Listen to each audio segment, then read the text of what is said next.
ഭക്തന്മാരുടെ നിസ്വാർത്ഥമായിട്ടുള്ള പ്രാർത്ഥനകള്, ജ്ഞാനികളായിട്ടുള്ള ബ്രാഹ്മണരുടെ നിഷ്കാമമായിട്ടുള്ള കർമ്മങ്ങള് എല്ലാ ലൗകിക ജീവിതങ്ങളെയും മാറ്റിവെച്ച് ലോകനന്മയ്ക്ക് വേണ്ടിയിട്ട് സദാ സമയവും അർജുൻ്റെ അവിടെ വെയിറ്റ് ചെയ്യും. തപസ് ചെയ്യുന്നതായിട്ടുള്ള ഇരിക്കുമ്പോ ഋഷീശ്വരന്മാരുടെ അപാര കാരുണ്യം ഒന്നുകൊണ്ട് മാത്രമാണ് നമുക്കിതുപോലെ ഒരുമിച്ച് കൂടുവാനും ഭഗവാന്റെ കീർത്തനങ്ങളായിട്ടും ഭഗവത് കഥകളായിട്ടും ഒക്കെ ആനന്ദത്തിൽ പല ദിക്കുകളിൽ ഇരിക്കുന്നവര് ഒരു കുടുംബത്തിൽ വന്ന് ഒരേ ഭാവത്ത് ഒരേ സ്വരത്തിലിരുന്ന് ആനന്ദിക്കാൻ സാധിക്കുന്നുണ്ടെങ്കിൽ ആ ഒരു കാരുണ്യം നിസ്സാരമല്ല. ലോകത്തിന് വേണ്ടിയിട്ട് ജനിച്ചവരാണ് അങ്ങനെയുള്ള മഹാത്മാക്കളൊക്കെ. അവരുടെയൊക്കെ പാദങ്ങളില് അവരുടെയൊക്കെ ആ പന്ഥാവിലൂടെ തന്നെ നമുക്ക് ഇനി ഉള്ള യാത്രകൾ ചെയ്യാൻ സാധിക്കണേ എന്ന് പ്രാർത്ഥിച്ചുകൊണ്ട് അവരുടെ അനുഗ്രഹം നമസ്കാരം ചെയ്തുകൊണ്ട് നമുക്ക് ഇന്നത്തെ ഈ ഒരു ദിവസത്തിലേക്ക് പ്രവേശിക്കാം.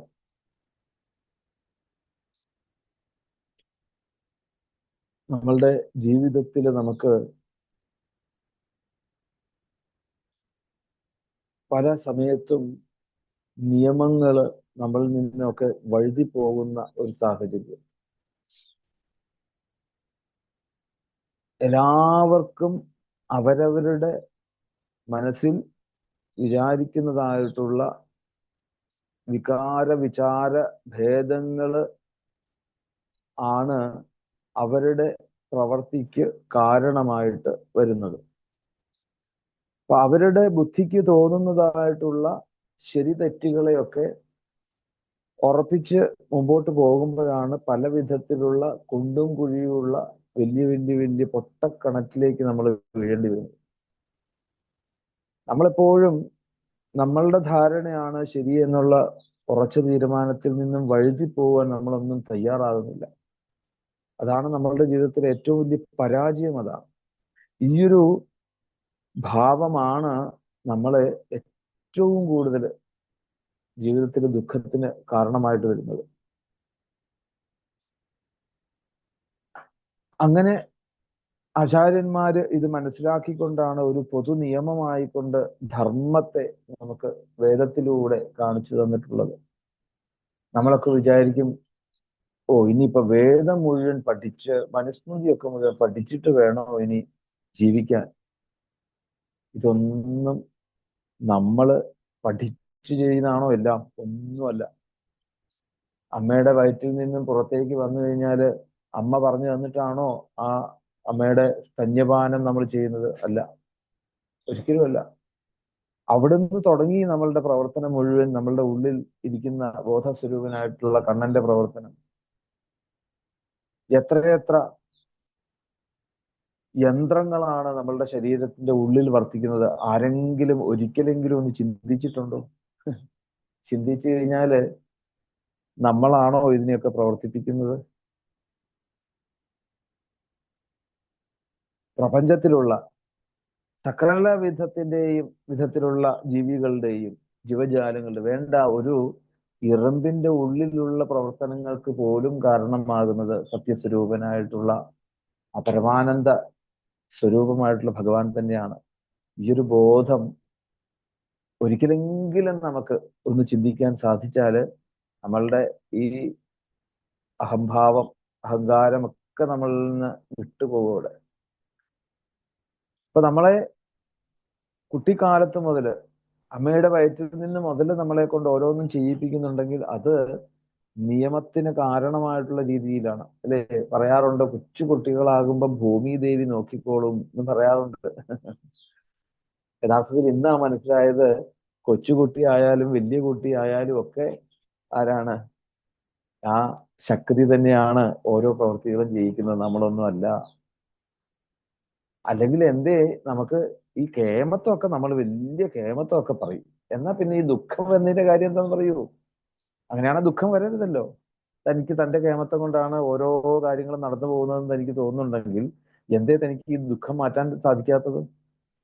ദുഃഖം മാറ്റാൻ സാധിക്കും. വിവരമുള്ള വിവേകമുള്ള ജ്ഞാനികൾക്ക് എങ്ങനെ ഒക്കെ ഈശ്വരന്റെ കാരുണ്യത്തിലാണ് ഓരോന്നും നടന്നു പോകുന്നതെന്നുള്ള ഒരു സറണ്ടറിങ്, അല്ലെ, പൂർണ്ണമായിട്ടുള്ള ഒരു ആത്മനിവേദനം. ശരീരം ഉപാധിയായിക്കൊണ്ട് തൻ്റെ ഉള്ളിലുള്ള ജീവൻ എന്നുള്ളത് അത് ഈശ്വരനാണ് എന്നത് ഉറച്ച ബോധ്യമുള്ളവരെ സംബന്ധിച്ചിടത്തോളം അവരുടെ ശരീരത്തിനെ ബാധിക്കുന്ന ദുഃഖമൊന്നും അവരെ ബാധിക്കുന്നില്ല. ശരീരം കൊണ്ടുണ്ടാകുന്ന ദുഃഖമാണ് അതൊക്കെ. നമ്മളുടെ കണ്ണും നമ്മളുടെ കാതും നമ്മളുടെ നാവും നമ്മളുടെ നാസികയും ഇതൊക്കെയാണ് നമ്മളെ ദുഃഖത്തിന് കാരണം, വേറെ ഒന്നുമല്ല. നമുക്കൊരാളോട് ദേഷ്യം വരിക, ഒരാളോട് ഒരു പരിഹാസം വരിക, ഒരു പുച്ഛം വരിക, ഇഷ്ടം വരിക, ഇതൊക്കെ എന്താ കാരണം? ഈ പുറമേ കാണുന്ന മോടി കണ്ണുകൊണ്ട് കാണുന്നതിനെയാണല്ലോ ഇഷ്ടപ്പെടുന്നത്. പക്ഷെ ആ ശരീരത്തിന്റെ ഉള്ളിലും എൻ്റെ ശരീരത്തിന്റെ ഉള്ളിലുമുള്ള ഒരേ ഒരു വ്യക്തിക്ക് ഒരു വ്യത്യാസവും ഇല്ല. പക്ഷേ നമുക്ക് ഭാവവ്യത്യാസങ്ങൾ വരുന്നത് എന്തുകൊണ്ടാണ്? അവരുടെ പുറമേയുള്ള അലങ്കാരങ്ങളിൽ. ഈ അലങ്കാരങ്ങളിൽ പോകുമ്പോഴാണ് പ്രശ്നം, അല്ലെ? കുട്ടികളൊക്കെ നല്ല നല്ല കളറുള്ള കടലാസിൽ പൊതിയുന്ന മിഠായി മതി എന്ന് പറഞ്ഞ് വാശി പിടിക്കും. എത്രയൊക്കെ കളറുള്ള എന്താണ് മിഠായിയുടെ കവറാണെന്ന് പറഞ്ഞാലും സ്വാദൊക്കെ ഒരുപോലെ തന്നെയാണ്, അല്ലേ? ഇന്ന് നമ്മളെയൊക്കെ പറ്റിക്കുന്ന ചന്ദനത്തിരി നമ്മളെ പറ്റിക്കുന്ന എന്താണ്, അല്ലെ? ഉള്ളിലെ സാധനമൊക്കെ ഒരുപോലെയാ, പക്ഷെ പുറത്ത് 3-in-1 എന്നും 4-in-1 എന്നും ഒക്കെ പറഞ്ഞ് പലതരത്തിലുള്ള നമ്മളുടെ കണ്ണിനെ കൊണ്ട് നമ്മളെ ഭ്രമിപ്പിച്ച് കുഴി കൊണ്ട് ചാടിക്കും. ഒരേ വസ്തുവിന് തന്നെ, അല്ലെ? ഇത് തന്നെയല്ലേ വസ്ത്രാലയത്തിൽ ചെന്നാലും ഇത് തന്നെയല്ലേ? 250 രൂപയുടെ സാധനം 2500 രൂപ പറഞ്ഞാൽ അവര് നമ്മൾ മേടിക്കാൻ തയ്യാറാകുകയാണ്. ശരിയാണ്. 250 രൂപയുടെ സാരി എടുത്തിട്ട്, അല്ലെങ്കിൽ 2000 രൂപയുടെ സാരി എടുത്ത് കാണിച്ചിട്ട് ഇഷ്ടമല്ലെന്ന് പറഞ്ഞാൽ 250 രൂപയുടെ അത് ക്വാളിറ്റി കുറഞ്ഞുകൊണ്ട് കാണിച്ചിട്ട് പറയും, ഇത് 5000 രൂപ കേട്ടോ എന്ന് പറഞ്ഞാൽ, ആ അതാവട്ടെ, ഇതാണ് കണ്ടോ, ഇത് നന്നായി എന്ന് പറയും. അപ്പം ഈ യഥാർത്ഥമായിട്ടുള്ള ഒരു തിരിച്ചറിവൊന്നും നമുക്ക് ഉണ്ടാകാത്തതിന്റെ കാര്യം എന്താണ്? നമ്മളുടെ ഈ ഒരു ഭാവം മാറി ഭഗവാനെ വിട്ടുകൊടുക്കണം. ആ വിട്ടുകൊടുക്കാൻ നമുക്ക് സാധിക്കാത്തതാണ് നമുക്ക് ദുഃഖം ഉണ്ടാകുന്നത്. അപ്പൊ പിടിച്ചു വെച്ചാൽ എന്താ കുഴപ്പം? പിടിച്ചു വെച്ചാൽ അത് അനുഭവിക്കേണ്ടി വരും. അതെല്ലാം റിലാക്സ് ചെയ്യണം. എന്താണ്, ലൂസാക്കി മുഴുവൻ പൊക്കോണം. നമ്മളിൽ ഒട്ടലുണ്ടാവരുത്. ഒട്ടലില്ലാതെ എല്ലാം പൊയ്ക്കൊള്ളണം. അപ്പം നമുക്ക് ഫ്രീ ആയിട്ട്, അല്ലെ, സ്വതന്ത്രമായിട്ട് നമുക്ക് ഇരിക്കാൻ സാധിക്കും. അപ്പം നിസാരമാകുന്ന കാര്യങ്ങളിൽ പോലും നമ്മളുടെ മനസ്സിനെ നമ്മൾ വെറുതെ വേദനിപ്പിക്കുകയാണ്. ചെറിയ കാര്യങ്ങൾ പോലും ഓരോ ദിവസങ്ങളിലും. അതൊന്നും ഇല്ലാണ്ടാവണമെങ്കിൽ നമുക്ക് ഇതേ ചെയ്യാനുള്ള ഒരു ഒറ്റ മാർഗം ഇതേ ഉള്ളൂ. ഇതാണ്, നമ്മളെ കൊണ്ട് ഓരോന്നും ചെയ്യിപ്പിക്കുകയാണ് ഒരാള് എന്ന് വിചാരിച്ചാൽ മതി. നമ്മൾ ഇതിനൊന്നും കാരണക്കാരനല്ല എന്ന് വിചാരിച്ചാൽ നമുക്ക് ഒരു ബന്ധമില്ലാതെ വരിക അവിടെ. പിന്നെ അതിന് എന്ത് സംഭവിച്ചാലും നമ്മളെ ബാധിക്കുന്നില്ല. ഇത് നിരന്തരം നിരന്തരം നിരന്തരം അധ്യാസം ചെയ്തുകൊണ്ടിരിക്കുക. വേറെ ഒന്നും പറയാനില്ല ശരിക്കും രാവിലെ. ഇതേ ഉള്ളൂ പറയാൻ. നമ്മളുടെ ദുഃഖത്തിന് എല്ലാവരും ദുഃഖം ദുഃഖം ദുഃഖം എന്ന് പറഞ്ഞ് ഇങ്ങനെ ഓടി നടക്കുക. എന്തിനെ ദുഃഖിക്കുന്നതെന്ന് മനസ്സിലാവുന്നുമില്ല. അപ്പം അതിനെയൊക്കെ നമുക്ക് അതിജീവിക്കണമെങ്കിൽ യാഥാർത്ഥ്യത്തെ കുറിച്ചൊന്ന് ചിന്തിക്കുക, അത്രേ ഉള്ളൂ. അതൊന്നും നമുക്ക് ചെയ്യാൻ തയ്യാറല്ല. എന്തുകൊണ്ടാ ഈ ദുഃഖം നമ്മൾ അനുഭവിക്കേണ്ടി വരുന്നത്? ഇതിനെക്കുറിച്ച് ചിന്തിക്കേണ്ടി വരുന്നതിനെ കുറിച്ചൊന്നും നമ്മൾ ചിന്തിക്കുന്നില്ല. നമുക്കെല്ലാം ഇല്ലാത്തതേ ഉള്ളൂ പറയാൻ, അല്ലെ? ഉള്ളതിനെ കുറിച്ച് എന്തെങ്കിലും പറയുന്നുണ്ടോ? ഒന്നുമില്ല. എത്ര എത്ര നല്ല കാര്യങ്ങൾ ഗുരുവായൂരത്തിൽ വേണ്ടെന്ന ഈ ഈ ജീവൻ നിലനിർത്തിക്കൊണ്ട് പോകുന്ന ഈ കണ്ണനോട് രാവിലെ എഴുന്നേൽക്കുമ്പോൾ പറഞ്ഞാൽ ഒന്ന് പറയരുതോ, ഓ എന്റെ കണ്ണാ, രാവിലെ എന്തായാലും ഇന്ന് ഉണരാൻ സാധിച്ചല്ലോ, അത് നിന്റെ കാരുണ്യല്ലേ എന്ന് നമുക്ക് പറയാൻ തോന്നിയിട്ടുണ്ടോ? ഇല്ല. അപ്പോഴും നമ്മളുടെ നടുവേദനയും തലവേദനയും നിസ്സാരമായിട്ടുള്ള ശരീരത്തിൽ ഉണ്ടാകുന്ന മാറ്റങ്ങളെ കുറിച്ചൊക്കെയാണ്. അത് മാറിക്കഴിഞ്ഞാല് അത് മാറില്ല. അത് എങ്ങനെയാ മാറുള്ളൂ? നമ്മൾ ഇപ്പുറത്തോട്ട് നമ്മുടെ മനസ്സിനെ ഭാവത്തിലേക്ക് കൊണ്ടുവരിക, അല്ലെ? നമ്മൾ പറയാറില്ലേ, സത്സംഗത്തിലേക്ക് പോകുമ്പോൾ നമ്മളുടെ ഉള്ളിലുള്ള ദുസ്സംഗങ്ങൾ അല്ല എന്താണ് ദുർമാലിന്യങ്ങളെല്ലാം ഇങ്ങനെ തന്നെ ഇല്ലാണ്ട് പോകുമെന്ന് പറയുമല്ലോ. എന്ന് പറഞ്ഞ പോലെ പാലിനകത്തെ വെള്ളം മാറ്റുന്നത് പോലെ പാലിങ്ങനെ ഒഴിച്ചൊഴിച്ചൊഴിച്ചോണ്ടിരുന്ന് കഴിഞ്ഞാൽ കുറച്ച് കഴിയുമ്പോഴായി ആ വെള്ളത്തിന്റെ അംശമൊക്കെ പതുക്കെ ഇല്ലാണ്ടായി പാല് തന്നെ ആയിട്ട് മാറും. അതുപോലെ ഈ ചിന്തകളും ഈ സത്സംഗങ്ങളും കൂട്ടി കൂട്ടി കൂട്ടി കൂട്ടി കൂട്ടി നമ്മളുടെ ഉള്ളിലുള്ള എല്ലാ തെറ്റിദ്ധാരണകളെയും മാറ്റി ദുഃഖങ്ങളെയും മാറ്റി നമ്മളുടെ ഉള്ളിലുള്ള മാലിന്യങ്ങളെല്ലാം മാറി ശുദ്ധമാവും. അതൊക്കെ അതുപോലെയൊക്കെ എല്ലാവർക്കും സാധിക്കട്ടെ എന്ന് ഗുരുവായൂരപ്പനോട് നമുക്ക് പ്രാർത്ഥിക്കാം. പതിവ് പോലെ മൃഗങ്ങൾക്ക് വേണ്ടിയിട്ടും സസ്യങ്ങൾക്ക് വേണ്ടിയിട്ടും പ്രപഞ്ചത്തിലുള്ള സകലവിധ ചെറിയ പ്രാണികൾ വരെയുണ്ട്. അല്ലെ, നമുക്കൊക്കെ അല്ലേ ഈ കൊതുകെന്ന് പറഞ്ഞാൽ ഇത്ര നിസാരു സാധു അതിനെ അടിച്ചു കൊല്ലുന്നതിന് എന്നിട്ട് ആർക്കെങ്കിലും വിഷമം തോന്നിയിട്ടുണ്ടോ? ആർക്കും ഇതൊരു വിഷമം പോലും തോന്നിയിട്ടില്ല.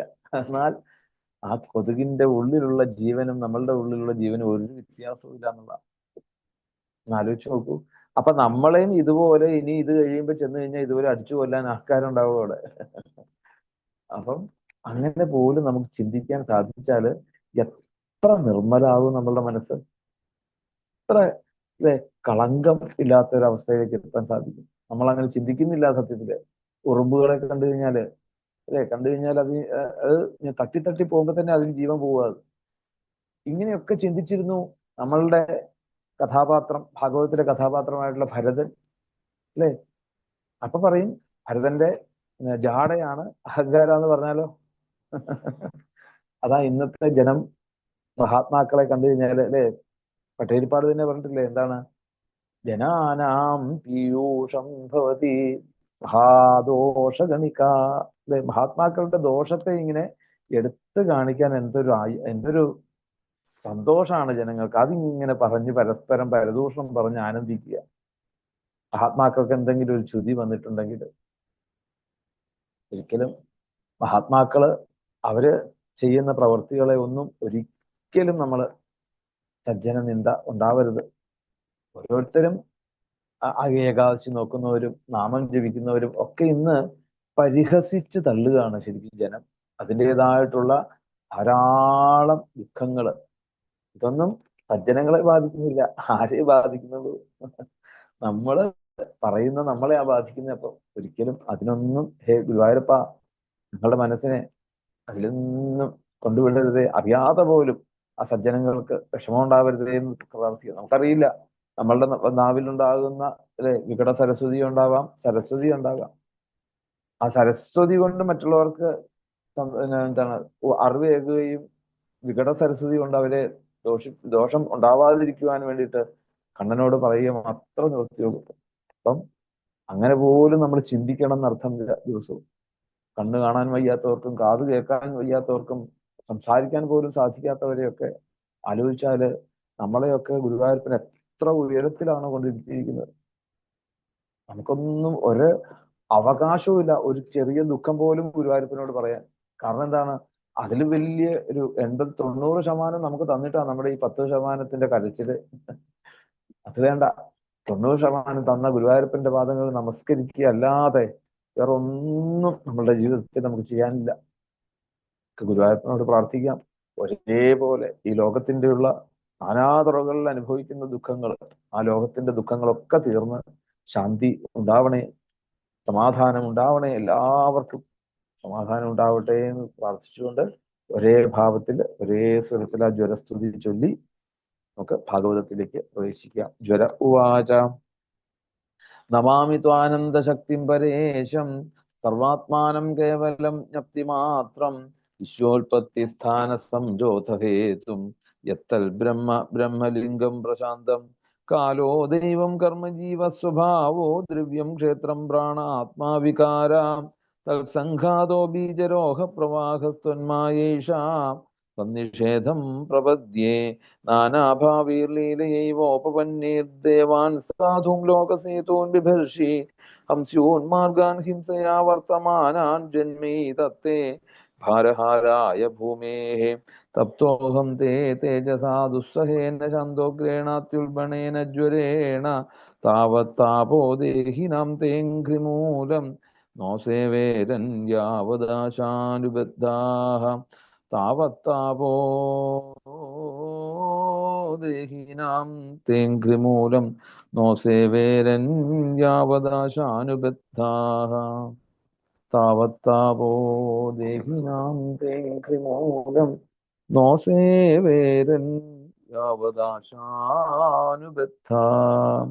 സർവത്ര ഗോവിന്ദനാമ സങ്കീർത്തനം ഗോവിന്ദ ഗോവിന്ദ.